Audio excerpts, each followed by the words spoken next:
రాయలసీమకు కృష్ణా జలాలు తరలిస్తామంటూ నేను రాజకీయాల్లోకి అడుగుపెట్టిన మొదటి రోజు నుంచి రాజకీయ నాయకుల ప్రసంగాలు వింటూనే వచ్చాం. ఆ కృష్ణా జలాలు రావాలి, మా తలరాతలు మారాలి అంటూ ఎదురు చూసినటువంటి రైతాంగం కరువుతో సతమతమతి పోయిపోతున్నటువంటి పరిస్థితుల్లో అనునిత్యం వర్షం వస్తుందా లేదా అని ఆకాశం వైపు చూడాలి, వర్షం రాకపోతే ఈ ప్రభుత్వం మమ్మల్ని ఆదుకుంటుందా లేదా అని ఏ ఇన్సూరెన్స్ కోసమో ఇన్పుట్ సబ్సిడీ కోసమో చూడాల్సినటువంటి రోజుల్లో ఒకే ఒక్క నాయకుడు రాయలసీమ తలరాతల్ని మార్చడానికి నడుం బిగించాడు. ఆనాడు నందమూరి తారక రామారావు గారు హంద్రీనీవా కాలువని ప్రారంభిస్తే చంద్రబాబు నాయుడు గారు 95లో ఉరవకొండలో శంకుస్థాపన చేసి కాలువ పనులని ప్రారంభిస్తే ఆయన చేతుల మీదుగానే మళ్లీ ఈ రోజు వెడల్పు చేసుకునేటువంటి కార్యక్రమాలను చేస్తున్నాం అనేటువంటిది గుర్తు చేస్తా ఉన్నా. మన పెద్దలు మన తరం ముందు తరంలో చూశారు, పాలెగాళ్ల రాజ్యం గురించి విన్నాం. కరువుతో అల్లాడిపోతూ ఉన్నా కప్పం గట్టమని రైతుల పంటల్ని బలవంతంగా దోచుకుపోయినటువంటి రాజ్యం చేసినటువంటి నాయకులే, ముఠా నాయకులే పాలెగాళ్లు.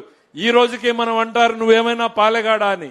వాళ్ళు పదల్ని పేదరికంలోనే పెట్టాలి, తాము పెత్తందారులుగా జరపాలి అన్నటువంటి ఒక రాజకీయ ఆలోచనతో నడిపినటువంటి వాళ్లే పాలెగాళ్లు. ఆ వంశానికి చెందినటువంటి వాడే జగన్మోహన్ రెడ్డి రాయలసీమలో పాలెగాళ్ల రాజ్యం దేవాలని చూస్తున్నాడు, అరాచకాన్ని సృష్టించాలని చూస్తున్నాడు. మరోవైపు చంద్రబాబు నాయుడు గారు మన జీవితాల్లో వెలుగులు నింపాలి, వీళ్ల జీవితాల్ని రతనాల సీమగా మార్చాలి, వీళ్ల కుటుంబాలని అభివృద్ధి చేయాలి అనేటువంటి తపన పడేటువంటి నాయకుడు చంద్రబాబు నాయుడు గారు. తేడాన్ని గమనించమంటా ఉన్నాం. 5 ఏళ్లలో జగన్మోహన్ రెడ్డి గారిని ఎందుకు ఈ పని చేయలేకపోయారు? చంద్రబాబు నాయుడు గారు ఒక్క సంవత్సరంలో కాదు, కేవలం 100 రోజుల్లో హంద్రీనీవా కాలువ సామర్థ్యాన్ని 6 పంపుల నుంచి 12 పంపులకు చేశాడు అని అంటే అది కర్నూలు జిల్లా, నంద్యాల జిల్లా, అనంతపురము, సత్యసాయి, చిత్తూరు వరకు కూడా రైతుల జీవితాలకి వెలుగు నింపేటువంటి కార్యక్రమం.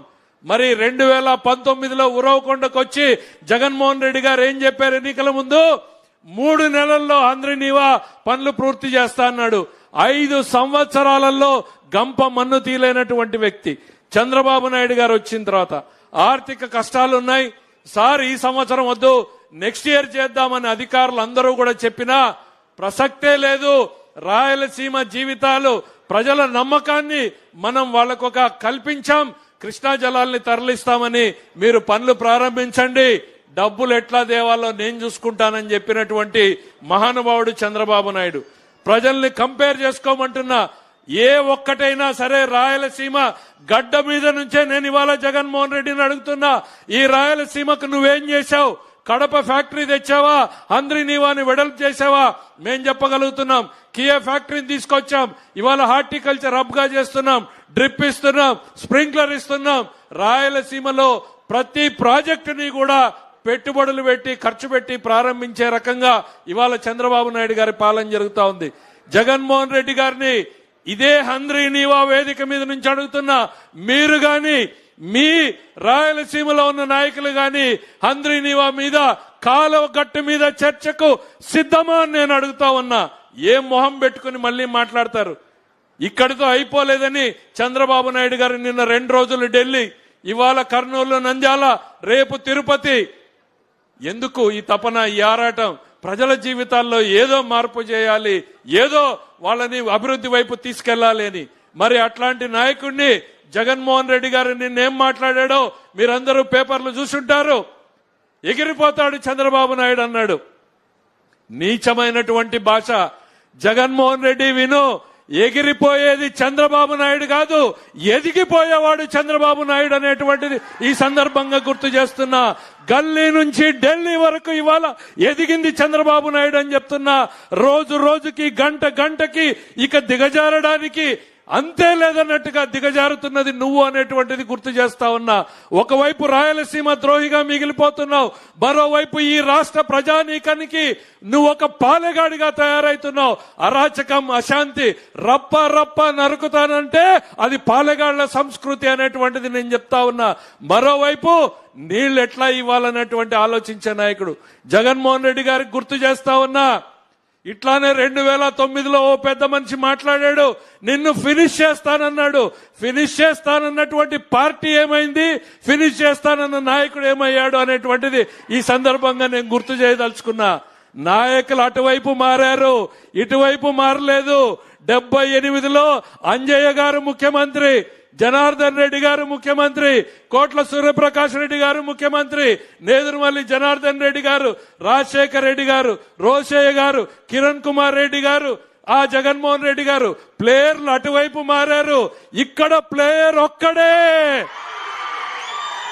ఆ ప్లేయర్ ఎట్లాంటోడు అనంటే కోడి కత్తికి గులకరాయికి హత్యాయత్నం అని చెప్పుకునే మనిషి కాదు. 17 క్లెమర్ మైన్లను కొడితే గుండె దిటువుగా లేచి నిలబడి షర్టు సర్దుకుని నడుచుకుంటూ వెళ్లినటువంటి నాయకుడు ఇటువైపు ఉన్నాడు. ఎవరు ఎగిరిపోతారో చరిత్ర చూస్తుంది, ఎవరు ఎదిగిపోతారో ఈ చరిత్ర తేలుస్తుంది అనేటువంటిది ఈ సందర్భంగా చెప్పగలుగుతా ఉన్నా. ఏ మొహం పెట్టుకుని ఇంకా మాట్లాడుతున్నారు మీరు? ఏ రాజకీయాలలో ఉన్నారో అనునిత్యం ప్రజల కోసం, ప్రజా సంక్షేమం కోసం పనిచేయాల్సినటువంటి మీరు ప్రజల మీద రౌడీయిజంతో, రౌడీ రాజ్యంతో రాయలసీమ మీద పెత్తందారీతనం చేయాలనుకుంటున్నారు మీరు. అది సాధ్యం కాదు, కానివ్వదు చంద్రబాబు నాయుడు గారు అనేటువంటిది ఈ సందర్భంగా చెప్తా ఉన్నా. నీ నుంచి ఎక్కువ ఆశించకూడదు. తల్లిని చెల్లినే పక్కన పెట్టిన వాడివి, చెల్లి సంస్కృతి గురించి మాట్లాడినటువంటి వాడివి. నువ్వు ప్రతిపక్ష నాయకుడి గురించి గొప్పగా మాట్లాడతావని మేము ఎట్లా అనుకుంటామనేటువంటిది ఈ సందర్భంగా చెప్తా ఉన్నాం. నేనన్నా పడిన ప్రతిసారి లేచి నిలబడిన నాయకుడు చంద్రబాబు నాయుడు, చెడిపోయిన ప్రతిసారి రాష్ట్రాన్ని నిలబెట్టిన నాయకుడు చంద్రబాబు నాయుడు అనేటువంటిది ఈ సందర్భంగా గుర్తు